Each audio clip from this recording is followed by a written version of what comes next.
right. Welcome, everybody. We could go ahead and get started. Sorry, we're a minute or two late here. I'll just introduce our webinar today. So, good afternoon. Thanks for joining and tuning in for our webinar on turning data into decisions, moving QAPI or QAPI from metrics to measurable risk reduction. So, I'm Tony Malikdom. I'm the Chief Risk Officer at Care Agents by K&B Specialty Insurance. I'll be just moderating the presentation for today, which is going to be presented by Shannon Rose, one of our fabulous clinical risk managers. So we'll go to the next slide. Just a couple of housekeeping items. All attendees will remain on mute throughout the presentation to ensure we can have a successful webinar. If you do have questions or comments during the hour that we're together, please feel free to add them into the Q&A feature at any time. We'll try to get to as many of them as possible towards the end of the presentation. A link to the recording and the slides will be sent out to all attendees at the conclusion of the webinar. And for anyone seeking nursing home administrator CEs, we will file your CE credit with the NAB, so certificates can be accessed at the end of the presentation with a QR code presented on today's webinar. At the conclusion of our presentation, if you can help us by filling out a quick questionnaire just so we can better serve you with future topics, that would be really helpful and appreciated. And we can go to the next slide. We just want to remind everybody that it is really a webinar that is meant for informational purposes only. This is not legal advice, and we're really taking a risk management perspective today. And just for those of you that are new to Care Agents, we are a liability insurer focused on providing insurance for skilled nursing buildings and various senior living operators within CCRCs, assisted living, and so forth. Our risk management team offers really extensive experience in senior living. Shannon has a clinical foundation in occupational therapy and a master's in public health. And she brings a unique blend of analytical insight, hands-on experience to her risk management approach. She is well-versed in the topic of QA and QAPI as well as falls. She'll talk about some of those experiences today. And I will just turn it over to her and we can get started. So here's the objectives for today. Sorry if I talk a little bit fast in the beginning. First, we will explore ways to apply QAPI principles beyond compliance to more proactively identify and mitigate risk. So we are reframing how we think about and apply QAPI principles. Second, we'll review how to utilize QAPI data to recognize emerging risk patterns and inform timely interventions. So we will look at some of the ways to how to analyze the data for patterns. And third, we are going to discuss ways to translate QAPI findings into action, targeting specific areas for improvement to drive measurable change. So I want to set the stage for why this topic deserves leadership attention. Most organizations already have a QAPI structure, but the real question is whether that structure is helping reduce risk in a meaningful way. So QAPI should not exist only to meet a requirement or to populate a meeting agenda. At its best, it helps leadership identify where risk is building, understand what part of the system is contributing to that risk, and decide what needs to change. Repeated falls, repeated deficiencies, communication failures, and other adverse outcomes are often not isolated problems. They are usually signals that a process is unreliable, that oversight is inconsistent, or that the organization is reacting after harm instead of intervening earlier. And this is why QAPI matters so much. It connects daily operations to resident outcomes, to survey performance, and liability exposure. So the goal is not to collect more data for the sake of data. The goal is to use the right information to make timely, informed decisions that reduce repeat events and strengthen reliability over time. You're going to hear that word reliability a lot. So this webinar is also not about pointing out gaps. It's about strengthening what you're already doing. So think about the last QAPI committee meeting you had or your last QAPI initiative. Was it meaningful? Was it actionable? Do you feel like your decisions are data-based? And do you feel like your QAPI teams sustain improvement over time? So our team of risk managers, we travel a lot to assess and support our skilled nursing and senior living clients. And we often see QAPI programs that are not fully comprehensive and they're just not aligned with risk management as we would expect. Many organizations are discussing the right topics, but the process sort of loses strength somewhere between review and follow through. The same issues will remain on the agenda for months. The teams review event counts, but they don't always stratify the data enough to understand where the risk is clustering or whether performance is slowly drifting. And another common pattern is defaulting to education as the intervention. Education has a role, but if the underlying problem is staffing alignment or handle for liability, environmental setup, workflow design, whatever it may be, then education alone is usually too weak of an intervention. We also often see action items discussed without clear ownership, deadlines, or a remeasurement plan. That means that the meetings are happening, but the operational change is either too vague or it's too hard to sustain. So again, the purpose of this webinar is not to criticize QAPI efforts, it's to help strengthen them by making the process more focused, more measurable, and more connected to real operational risk. And I'm using falls as an example throughout the webinar today. So falls are just a useful case example for a lot of different things because they're universal, they're familiar, and they're frequently reviewed in QAPI, but they're not always reduced in a meaningful or sustained way. So this makes them a really strong example for today's topic. The issue is not simply falls management as a clinical subject, but how QAPI should function when a risk is common, measurable, and operationally important. The goal of using falls here is to show how you can move from reviewing incidents to understanding patterns, identifying system vulnerabilities, and acting on what the data is really showing. So throughout the webinar, think of falls as the model, but also think about how the same approach could apply to wounds, infections, medication errors, and other recurring risks. So for the first objective, the goal is to shift how we think about QAPI. In many organizations, QAPI can become very compliance driven. That means the work centers on reporting, reviewing required topics, tracking event counts, and demonstrating that oversight is occurring. So those activities matter, but by themselves, they do not necessarily reduce risk or improve outcomes. So the real opportunity is to use QAPI as a management and improvement tool, not just a reporting structure. And this slide sort of shows like what the shift looks like in practice from a compliance focused QAPI program to a risk focused QAPI program. So on the compliance side, the process often starts with counting incidents and reviewing them after the fact. You might rely heavily on standing agenda items, routine reporting, recurring discussions that sort of sound familiar month to month. And in that model, the response it tends to be educational, reminders, in services or just retraining after an event that has already happened. And again, while those responses may be appropriate in some cases, they often do not address the underlying systems, so workflows, or maybe environmental factors that are contributing to the risk. A risk-focused QAPI approach goes further. It uses data to identify patterns and areas of system vulnerability. Instead of treating each event as a separate issue, it looks across incidents to understand whether there's a trend by shift, unit, or resident population, timing, staffing pattern, or a process breakdown. And that is a very different way of using information. So the purpose is not simply to describe what happened, but to understand where exposure is highest and where intervention is most likely to reduce harm.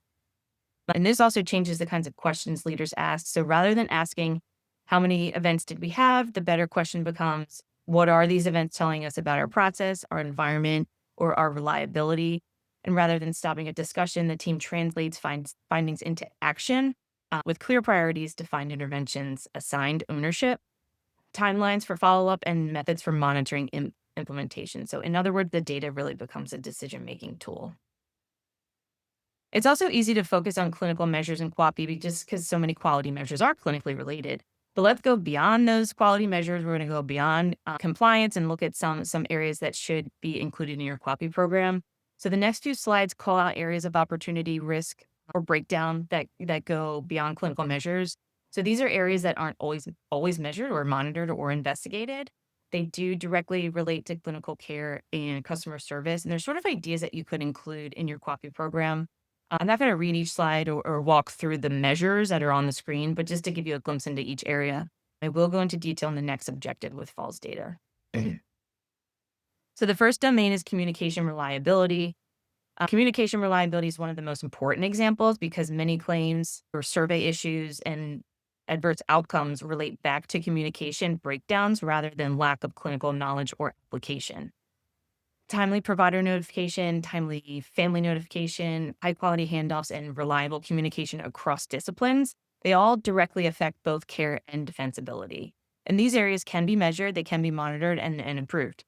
If those pathways are inconsistent, there may be unnecessary risk even when clinical care might otherwise have been appropriate.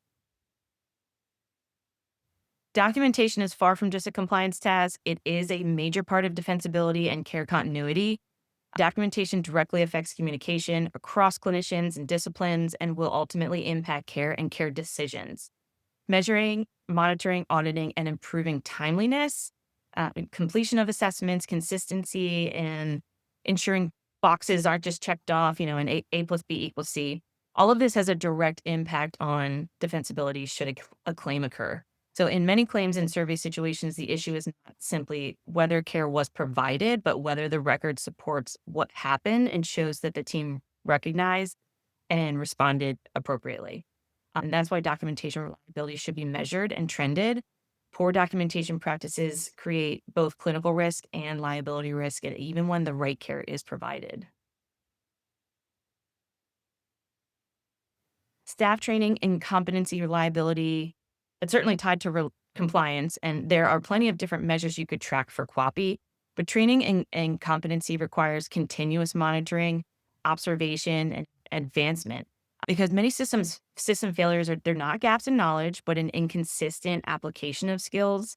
That's why competency validation, onboarding completion, ongoing skills checks, and just variation across staff or units, they matter. The measures matter.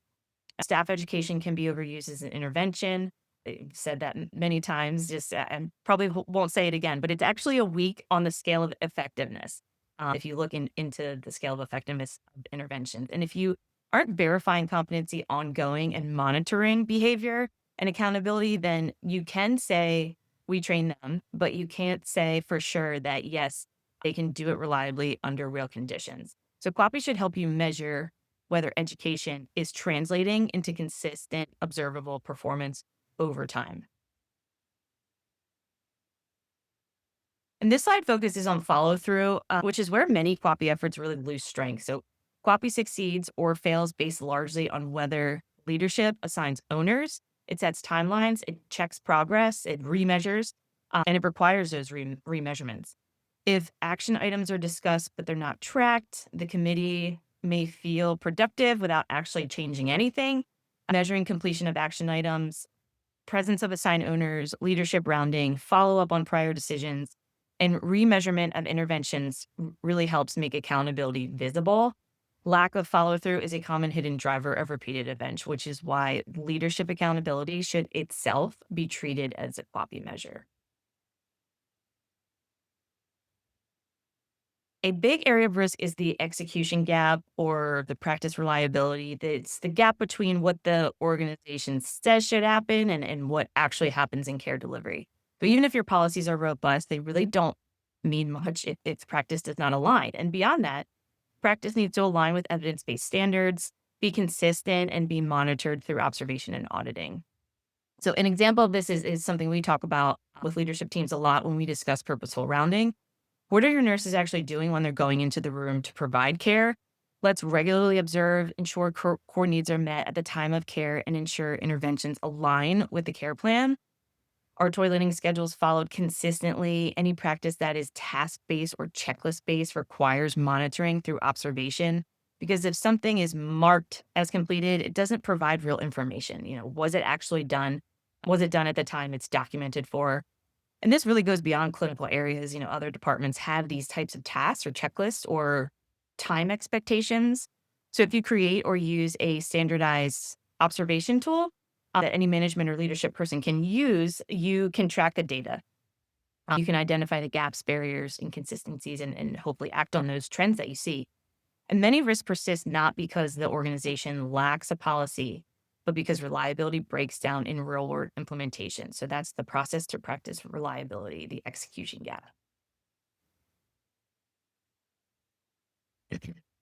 Tracking measures at time of admission or transition to another level of care is a vital risk practice. So there's a window of time where risk increases and residents are more vulnerable to new environment, new medical needs, maybe a surgery.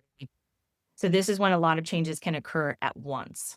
Early stay measures like falls, new wounds, infections can really help identify areas that may need improvement in process or practice.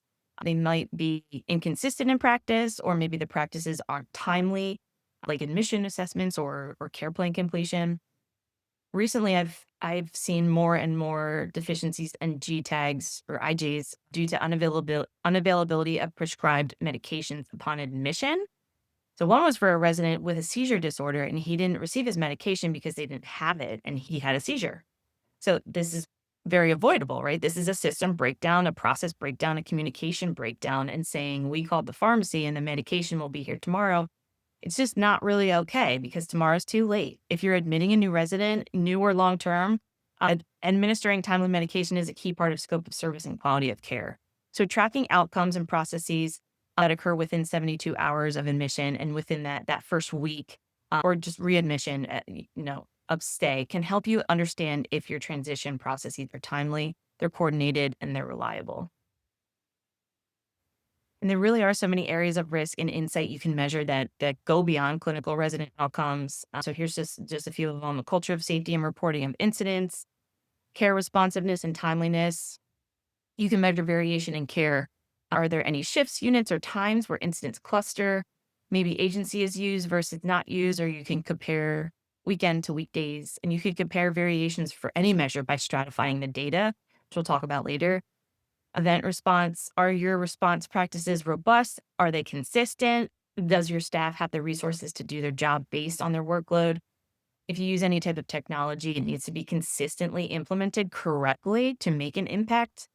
And this really takes time and effort to train staff and monitor systems. Most tech is not just a plug it in and you go type of product. They all require a human factor to operate and monitor. So QAPI also goes beyond improvement because we have to continuously measure and monitor what we improve. QAPI is a continuous cycle. Sometimes it's referred to as CQI, continuous quality improvement. If you're not familiar with the Plan, Do, Study, Act framework, I encourage you to look into it. The PDSA framework is a 4-stage scientific method used for testing, implementing, and refining changes to improve processes or systems. And it's widely used for quality improvement, particularly in healthcare, to turn ideas into action through quick, small-scale testing. And the ACT and PDSA includes the adapt, adopt, or abandon framework, which determines the next steps for a tested change. So you're going to either adopt the change, you're going to maybe implement it at scale, you're going to adapt the change, you're going to tweak and retest it, or you're going to abandon the change, which means you're just going to stop the idea altogether. And don't forget that abandoning a project or a change is okay. It's not a failure. It's part of the QAPI process to learn what works. And if you're struggling with QAPI, there are some programs and tools out there to help. I do know Pennsylvania has the Long-Term Care RISE program, which is a free education support, hands-on assistance for senior living and skilled nursing facilities. If you're in Pennsylvania, look this up. I've been to some facilities recently who participated in their staff survey program. And there are services, experts, us included, to help improve your QAPI program. There's tools and dashboards out there. You don't need to recreate the wheel. And there may be benchmarks for certain measures available. And with that said, do be careful comparing your building to other buildings, even within the same organization. There's just so many variables and unique aspects to every individual facility. So you always want to compare yourself to your previous self. And to go beyond that, you don't want to go beyond 3 years. A lot can happen in that time. Different resident populations, different staff, leadership turnover, maybe variations in regulations. So it could be an entirely different building in every sense within that 3-year period. And we're going to go beyond QAPI meetings. QAPI shouldn't just end with discussion. It should produce visible accountability and action. So it needs to go beyond the meeting. It needs to be in frequent discussions. It needs to reach staff, increasing transparency with staff, on the status of different areas of your operations, your projects, your goals, your benchmarks. This will really help with understanding and buy-in.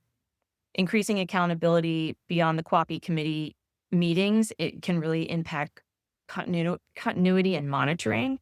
Our plates just get full with so many things at one time. But if you're checking in on one another frequently, or your QAPI champion or your PIP champion or your falls champion, it really can uphold accountability. Make sure at each QAPI committee meeting, certain things are documented and communicated, like the data is reviewed, that any identified risks, what actions you're taking, what resources are needed, who's responsible for each action, goal, and target dates, any results for outcomes from current QAPIs or interventions, and expectations for the next meeting, including who's bringing what data and who needs to report on what QAPI actions. So make sure that your QAPI committee meetings function as a working management system rather than a reporting event. Now's also a good time for everyone to consider elevating falls beyond a clinical measure. So CMS is now using falls as more of a key signal of facility performance, and this includes SFF selection. So in general, beyond CMS, I really love the word beyond today. Falls are increasingly viewed as a proxy for system reliability and quality of care. So it's going beyond resident risk and falls management, and your falls data, your falls measures are becoming an independent indicator of your entire operations. I'm not really aware of what additional data CMS will be asking for, but since we're thinking beyond compliance today, we recommend reviewing and expanding your falls data analysis to prepare for this change. And stratifying your data is one way to really take your falls data beyond compliance, which I will talk about shortly. And if you are a multi-site organization and you happen to be a regional or a corporate leader, consider implementing a regional or a corporate QAPI program. Again, facility to facility is not truly an equal comparison. There are always variables that will be different and affect the data and outcomes. But as a leader, you can analyze the aggregate data and set organizational benchmarks and goals. And you can do this for specific facilities or departments. And you can use the insight learned at one building and implement changes organization wide. We're on site at so many different facilities. We are constantly learning and sharing insights. And this is really how best practices are built. So if you are a multi-site organization, you also have insight across facilities that can be really valuable. Lessons learned, the good, the bad, the ugly. And all of these things can be learned and shared with other facilities and leadership teams. You can also pilot initiatives at one building before expanding to others. And this is a really good example of using the PDSA framework. So you implement the change at one site, small scale, and based on what you learn, you may decide to implement it in other facilities. So a corporate QAPI program collecting robust data will also be able to identify where resources need to go and where oversight is needed or lacking. Gathering data from residents, families, and staff is also vital to the QAPI process. You really do need this feedback continuously. And this data is going to come in qualitative and quantitative forms. On the qualitative side, resident and family feedback gives helpful context or suggestions through things like an electronic kiosk. I've been seeing these more and more. Resident council and discharge follow-up. So these follow-up calls are, they're often done to check in on the resident, but it can also be a good time to briefly ask about their stay and the care received. Staff feedback can come through so many different ways: 30, 60, 90-day meetings, town halls, departmental meetings, for example. You don't want to rely on open door policy alone. Not everyone is comfortable speaking up, especially one-on-one. And often staff prefer to stay anonymous when providing feedback. And that also goes for surveys, for anything that they're documenting that doesn't even require their name. They're going to be worried that you can recognize their handwriting, or if you have to put in like your employee ID, they just don't like that their feedback is connected to something that could be an identifier. So qualitative feedback can be very valuable, can help identify precise areas or opportunities for improvement. But without measurable data, it's going to be hard to identify need trends, demonstrate improvement, or understand issues related to culture, work, leadership, retention, or turnover. And that's why quantitative tools are really important. Then we often recommend conducting brief staff satisfaction surveys using a Likert scale. So this is just a brief 5 questions, maybe 10 at max. Nobody wants to sit down and answer 30 questions, even if the questions are quick and straightforward. Provide the time and space for staff to come in for 10 to 15 minutes, have coffee and donuts or whatever, and just make them feel like their feedback matters and that the follow through based on that feedback will be prioritized. And then when surveys are repeated over time, you can compare and monitor changes and see whether improvement efforts are actually making a difference.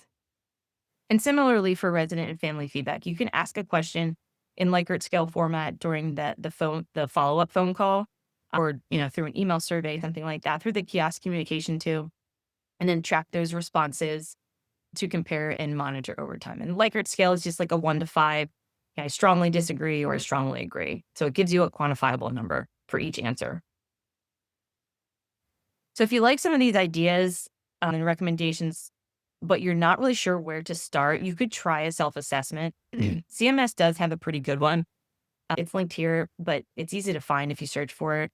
Some areas to consider tracking, monitoring, or auditing that directly relate to liability and defensibility risks are actions that are missed, late, or incomplete. So timely provider notifications and communicating using the SBAR format, timely and complete assessments, updating the care plan after an adverse event. These things will impact liability and defensibility should a claim occur. And be sure to consistently mark your QAPI documents with confidential language. QAPI minutes and internal documents are privileged in good faith. You may want to consider separating privileged materials from compliance materials to control disclosures, because giving internal documents to surveyors can waive the privilege and expose those materials in litigation. So if surveyors ask for QAPI materials, non-privileged materials would be like the attendance list, the agenda, and basic action list, or any document that just offers facts and doesn't reveal deliberation by the QAPI committee. Okay, let's move into objective 2. So using data to identify risk patterns, and I specify patterns because risk insight doesn't really come from single events. And keep in mind as we go through this objective that data does not reduce risk. Decisions and actions based on the data reduce risk. So we need to figure out what data will get us to those decisions and those reductions. So internal data processes need to ensure that all data is collected, it's analyzed, and it's trended, it's discussed, and it's documented in reports or other written materials. It doesn't necessarily have to go in that order, but collecting comprehensive data is the foundation to this whole discussion. I know Point Click Care can export or produce reports, and you may use forms or checklists or other tools where data is recorded. If you have a dashboard, hopefully it's automated. Maybe it's automated to import data and analyze and trend it, or maybe you have to manually enter it and then it sort of automates and populates KPIs and visuals and other fun stuff. And don't be afraid to have specified QAPI reports. If you have a false champion and they are responsible for false data and trending, create a template for them to fill in and be dispersed and discussed at QAPI committee meetings. So everyone isn't going into multiple dashboards or spreadsheets or files. One person's responsible for organizing the false data into a readable report. So everyone understands current trends, if they're within benchmarks, and if they're meeting goals and targets and so on. Good analysis depends on good data processes, and weak internal data handling can really limit everything else the team is trying to do. Okay, prepare to go into some brief math for a few minutes as we discuss some KPIs for falls. Data and measurement can sort of feel intimidating, but once your team understands basic measures, you can choose metrics that are going to be more meaningful than just raw counts alone. So the two KPIs to start with are a falls rate and repeat falls. I know for a fact there are many organizations out there not yet using a falls rate. They're still just using event counts. So 10 falls in April. This might be meaningful to you and your leadership team, but unless you're a small community or you're tracking data for a specific unit, you can't practically use this number for comparison, even to your previous self. So to standardize it, you can use a falls rate, which is based on resident days. And resident days are more specific than census. You count up the residents cared for on each day of the month. So if you had 80 residents in April, nobody transferred out for any amount of time, and there are 30 days in April, you cared for 80 residents each of those 30 days, which adds up to 2,400 resident days. If you had 6 falls in April and you divide 6 by those resident days by 2,400, and then to work in whole numbers, you're going to multiply that by 1,000. And you get 2.5. So you had 2.5 falls per 1,000 resident days. I hope you're still with me out there. And you can see in this blue box here, 6 falls in April is very different if you have 3,000 resident days versus 800 resident days. So that's why the fall rate it's just better. The lower the rate, the better too. Repeat falls. These can be measured two ways for what we would consider meaningful KPIs. How many falls were from residents with more than one fall in a specified time period? So in April, we had 7 repeat falls by 3 residents. The first resident had 2 falls, the second resident had 2 falls, and the third resident had 3 falls. So we divide the 7 repeat falls by the total amount of falls for the month. In this example, it's 13 total falls. And you're going to multiply that by 100 to get a percentage. So 54% of falls in April are from repeat fallers. This tells you a lot. I mean, that's the majority of your fallers are repeat fallers. And we can break it down one more level to what percentage of residents who fall have repeated falls. So in April, we had 3 repeat fallers in the total of 10 residents who had at least one fall this month. And we can multiply by 100 to get a percentage. So 30% of residents who fell in April had repeated falls. So you can break it down population wise. And those numbers should really, signal to dig deeper and identify possible root causes, system gaps, communication breakdown, practice consistency, and so on. If you're trending these, your measures are going beyond specific residents. Some residents fall more frequently, but if you're tracking this as a KPI, you can easily identify if the number of repeat fallers spikes or if you've implemented changes targeting falls and you see your repeat falls trending down over time, that's a positive outcome. So repeat falls can be managed. If the falls occur under similar circumstances, then you have more information than if the repeat fall hadn't occurred. So apply that information to implement the best interventions. And again, you're going to go beyond appropriate interventions. I always say implement the best interventions. Skip appropriate interventions. Go to the best ones. So a toileting schedule is appropriate for almost any resident. But if a resident fell because they had a decline in standing tolerance, toileting more frequently might be an appropriate intervention for any resident. But the best intervention for this resident might be PT or OT for strengthening imbalance and maximizing independence. So this slide, I know it was kind of mathy, right? Repeat events can signal care plan stagnation or unmet needs, which are high liability exposures. So let's track these core KPIs, use the fall rate, and use repeat fall KPIs. Any data nerds out there? Just me. Okay, stratification. So fall counts tell you how much happened. Stratification tells you where risk is coming from. So a monthly total may show volume, but it does not show whether risk is concentrated by shift, by unit, by admission period, by workflow, or resident subgroup. Patterns reveal system vulnerabilities that single events will hide. Risk lives in trends, and repeated events often reflect process gaps rather than isolated errors. And this includes repeat falls. So stratification can really help you move from reaction to decision making. When falls are broken down by time, by place, by population, by process, you can target the areas where exposure is highest. And what stratification really does is separate resident specific risk from organization level risk. Stratification also helps you improve your QAPI questioning too. So instead of asking, why did this resident fall? Stratified data asks, why are falls clustering here, now, and under these conditions? Data that's stratified is going to help narrow and focus your target areas. Without it, you're sort of just throwing darts in the dark. And as falls become more of a system level indicator and a proxy for your overall reliability, data stratification will be a fundamental tool to improving the way you manage falls and demonstrate your system reliability. So part of the mindset shift is going from compliance questions to risk questions. Compliance questions still matter, but they mainly verify task completion. So was the assessment done? Was the incident report completed? Was family notified?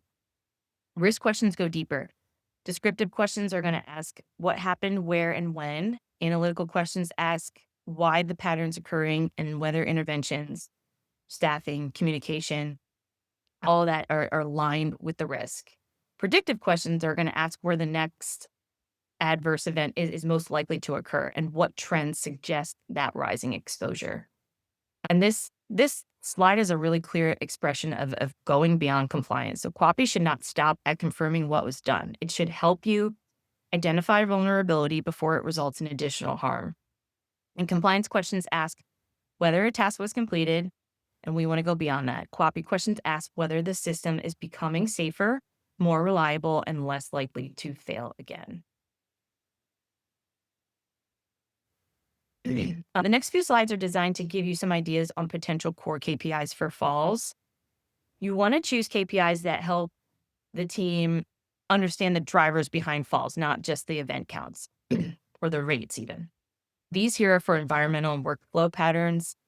So we want to look for patterns in place time and activity and staffing because those patterns often point to workflow or environmental risk rather than just resident specific risk.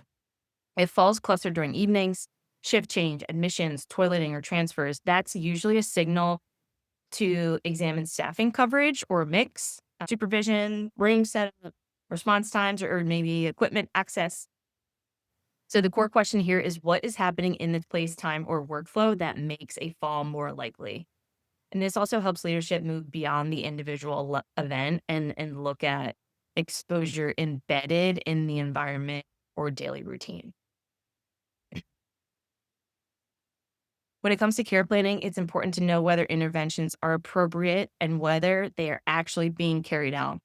So these core KPIs ask whether falls are happening despite interventions already being in place, whether repeated falls are occurring without changes in the plan, whether care plans are being updated promptly, and whether high-risk residents have individualized interventions, and beyond. It also includes observation-based and staff knowledge measures, which are important because a care plan is only really useful if staff know the intervention, they're aware of it, and they can carry it out reliably and consistently.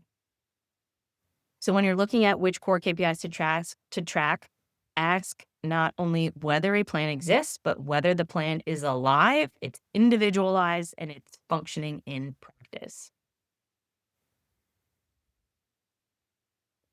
And this slide shifts from the care plan itself to the reliability of the management processes around it. So rounding completion, toileting compliance, post-fall huddle completion, medication reviews, and audit scores, they all serve as leading indicators. So if these processes are drifting, you may be vulnerable before the outcome, the data really fully worsens. And that's why process measures are so important in QAPI. Waiting for the fall rate alone to tell the story means that you might be intervening too late. So these core KPIs help leadership ask which core prevention processes are working reliably, where there's variation, and what barriers may be interfering with consistent execution. If the process isn't reliable, then the outcomes won't be either.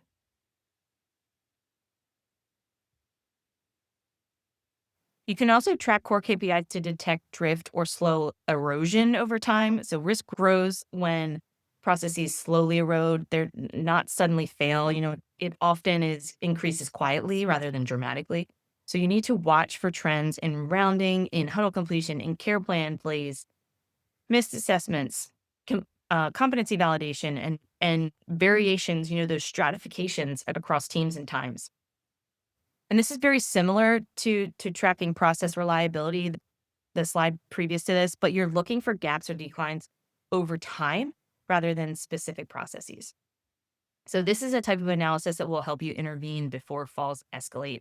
And this is a really good example of going beyond compliance, beyond measuring your performance, beyond your outcomes, or beyond how you improved. When you track certain core KPIs, you can detect patterns and risk before they actually escalate. And a vital part of data analysis is to connect all of your KPI categories and show how these measures can be displayed and monitored over time. So up to this point, last few slides, we've talked about what we may want to measure across environmental patterns, process reliability, care plan effectiveness, and drift detection. But the next question is how we make those measures visible enough to guide action. And I have some examples on the next slides of visuals. But the main point here is that not every KPI should be shown in the same format. Some measures are going to be best displayed as simple bar charts, or stratified comparisons, especially when we want to compare units or shifts or locations. And other measures are much more useful when shown over time, because the real question is not just what the number is today, but whether the process is stable, it's improving, or it's beginning to slip. So when we choose visuals for core KPIs, the goal is to match the display to the question.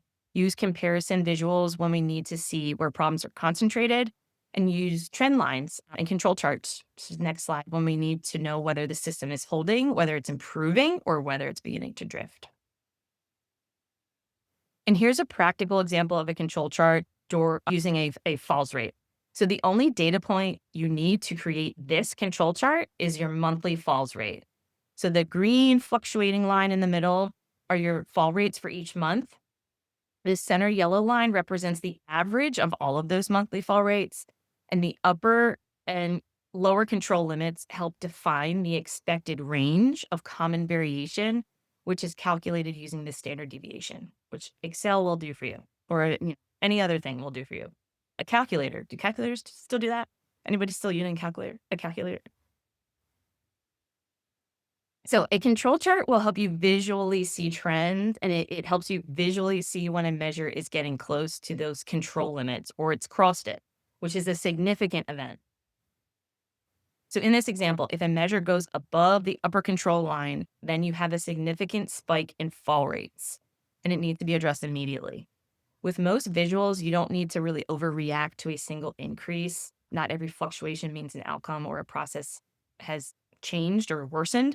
You will have increases that are a normal part of operations, but because a control chart recalculates data over time, it will clearly show whether there are patterns, like a sustained run above or below baseline, a clear trend, or a point outside control limits. And a trend line near or a point at or above that upper limit is a red flag. And this is a simple tool to help you tell the difference between normal variation and trends that require immediate intervention.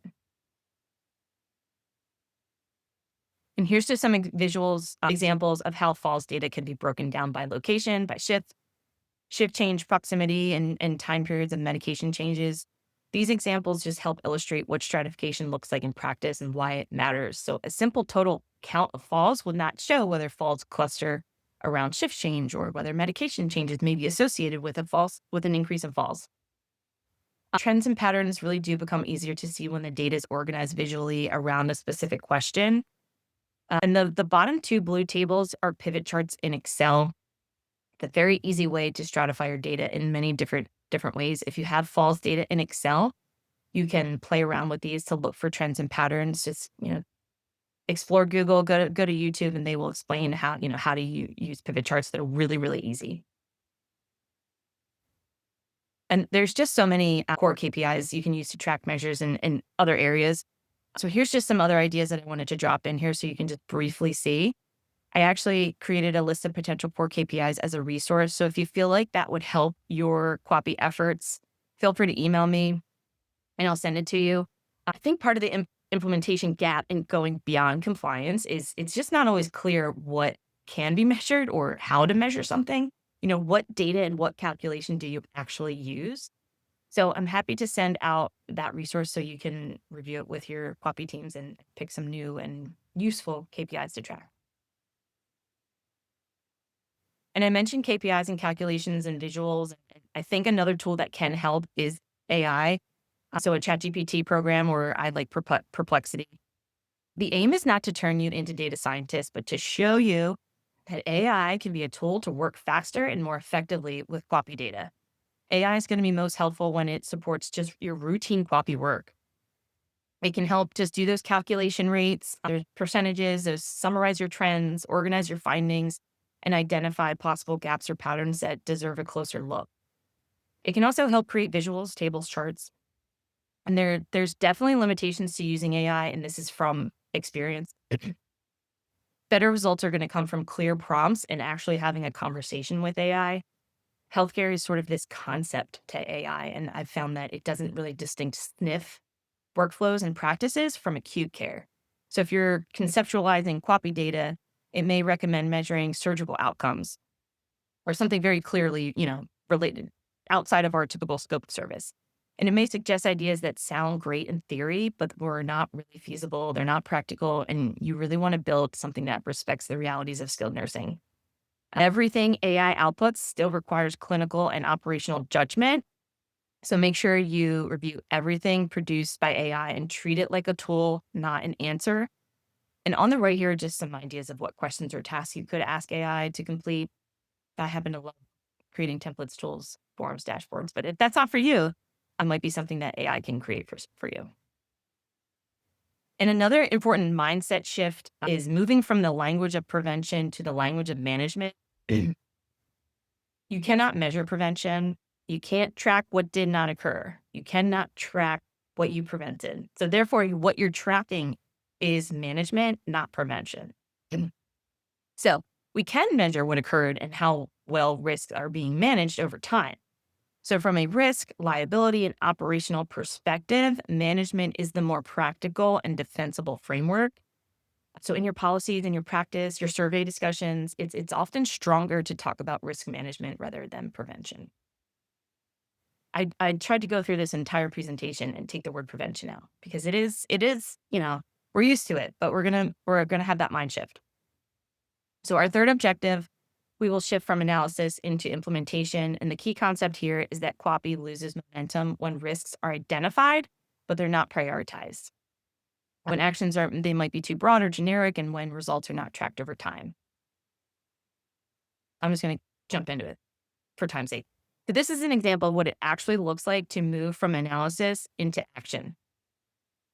So earlier we focused on identifying patterns in the data, including where falls are clustering, when risk is highest, and which process gaps may be contributing.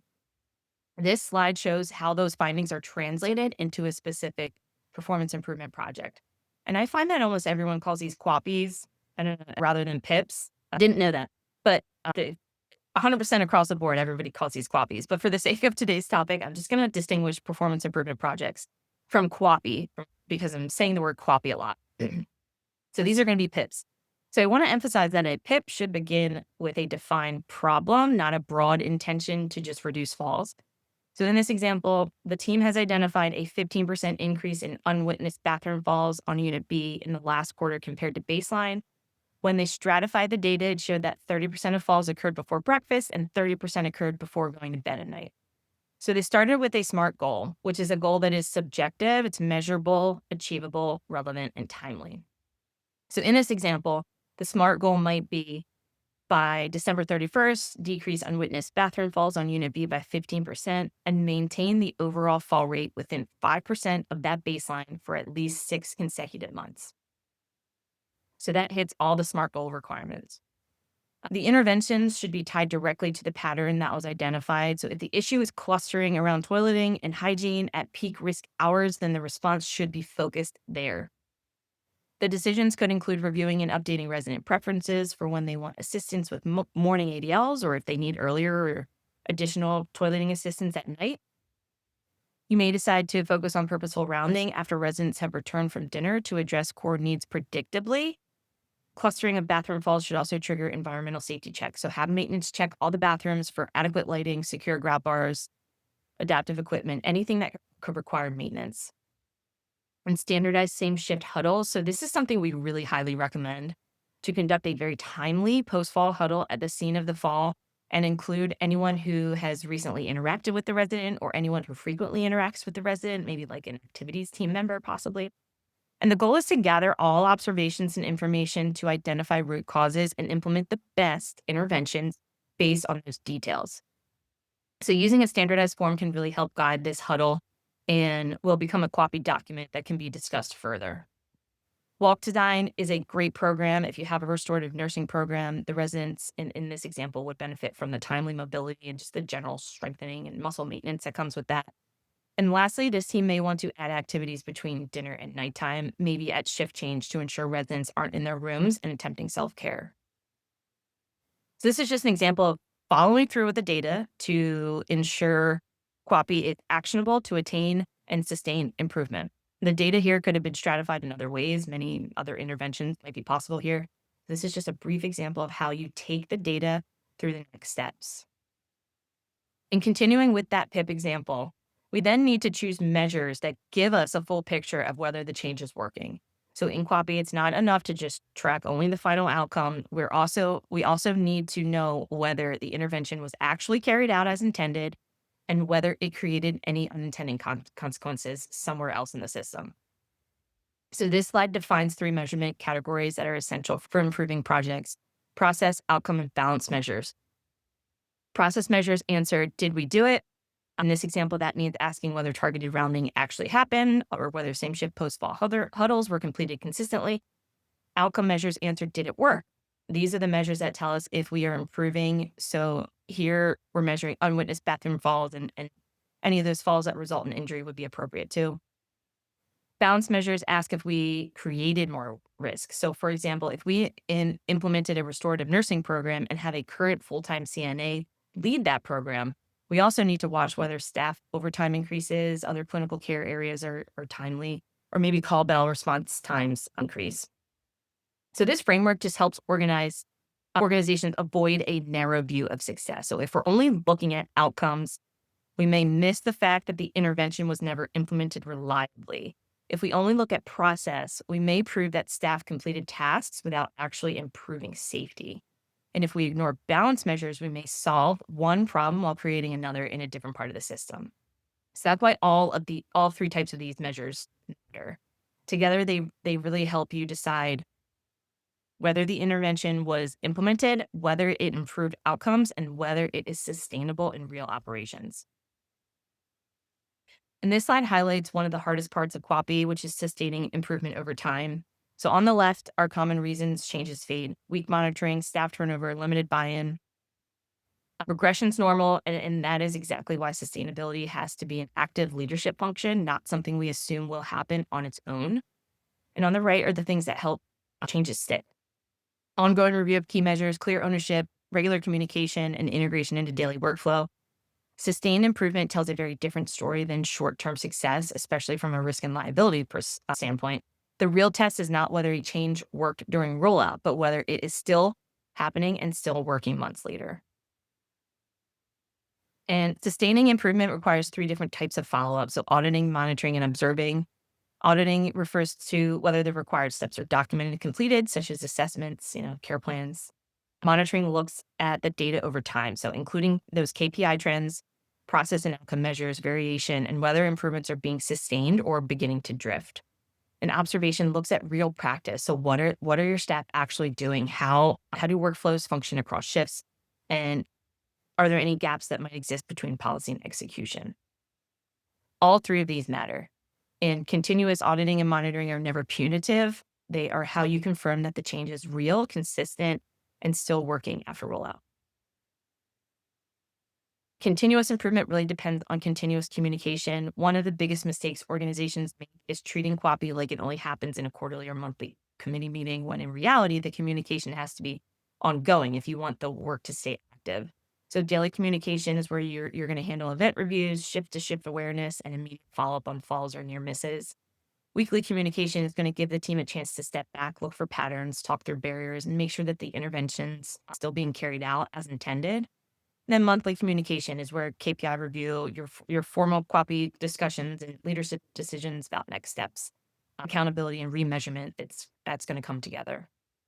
See, the idea here is that communication is not separate from improvement work. It is what keeps improvement work moving. And findings do not create action on their own. Data can point us to a problem. Trends can show us that performance is drifting, and committee decision can help surface priorities, but none of that means anything unless leadership turns it into follow through. That is really the point of this slide. Leadership has to decide what rises to the level of action, because not every finding carries the same urgency or operational importance. And then leadership has to assign clear owners, set expectations, and make sure accountability is visible so that the work does not stall after the meeting is over. And just as important, leadership has to stay involved after the intervention is chosen by monitoring those KPIs and trends, auditing documentation and process reliability, observing what is actually happening in practice, and then reassessing when results might go flat, they might worsen, or they might create new issues. So QAPI may be committee supported, but it's actually leadership driven. What moves an organization from findings to real follow through is leadership ownership of prioritization, accountability, follow up, escalation, and adjustment over time. Shannon, I was Yeah. just going to say maybe go to your key takeaways. Yeah, I was just going to say that was my last one. Well, maybe we could just have anybody who has any questions, you can throw them in the Q&A. Certainly, we might not have time to get to those, but we can certainly follow up with you, and we'll provide our contact info, one of our emails here at the end, just to make sure everybody has access to us after. So, and our QR code to download your CE certificate. As we mentioned, we'll send out our slides and the PowerPoint and everything, and the tool that Shannon referenced today. Anything else, Shannon, that we're forgetting? I think so. We had lots of good information to share. So Sorry, I feel like I rushed through it. I do No, apologize for the delay in great. the beginning. I dropped in here our YouTube. We always put our webinars on our YouTube page. So if you want to go back and go through this with your team or have a lunch and learn, you can bring those up. Sounds great. Well, thanks so much for everybody's time. And I'll just leave the last minute here for Shannon, and we appreciate it. Yeah, thank you so much. Feel free to email any questions, Falls. If you're looking for a dashboard, I have dashboards. I have tools and resources, Falls related and other QAPI tools. So feel free to email us. Here's it. Oh, only Tony's email is here, but Oh, well, you can we'll bother forward them Tony. along. Yeah, no It'll problem. get I'll to me. forward. You got it. Yep. All right. Thanks, Thanks, everybody. everybody. Have a great day. Yeah, bye.